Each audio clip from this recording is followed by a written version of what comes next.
When you grow up in this tradition, one of the things that you forget is sometimes how things look to those who are seeing them for the first time. One of those things are what we call manual acts. Sometimes we also call it personal piety. And those are things like the sign of the cross that we make, the reverencing, which is sort of the bow from the hip that we sometimes do. And people that come into the Anglican church for the first time and they're in a church that practices those things, it seems like there's like a secret sauce that nobody is telling them about. There are these cues that nobody is sharing with them. So I wanted to talk just a little bit about those manual acts and a little bit about what they mean and a little bit about sort of our way of approaching them.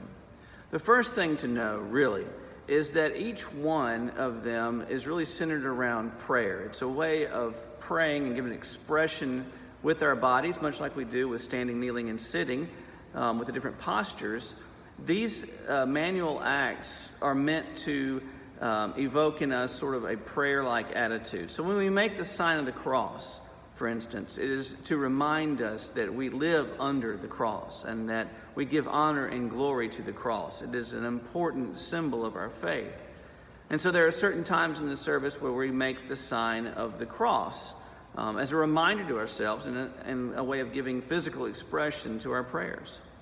There's another time during the announcement of the gospel when many people make a sign of 3 crosses, one on the forehead, one on the lips, and one over the heart. And that's really a prayer as we hear the gospel read, that the word of God would sink deeply into my mind and be reflected in how I speak, and also go deep into my heart. So you can see each of these has meaning and has depth.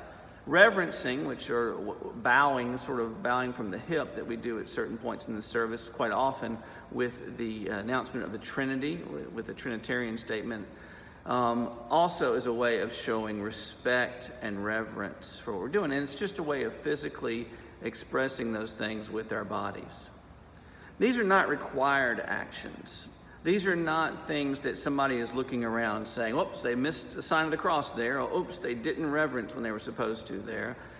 They are ways, and oftentimes people grow into them. They become more comfortable with them. They understand the meaning more deeply. So when you come into an Anglican church, if that is something that you want to do, then by all means, do it.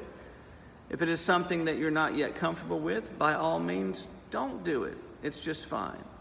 And by all means, ask us, because we're more than happy to explain the manual acts, what they mean and when to do them, and hopefully they'll add something to your worship as you give physical expression to your prayers.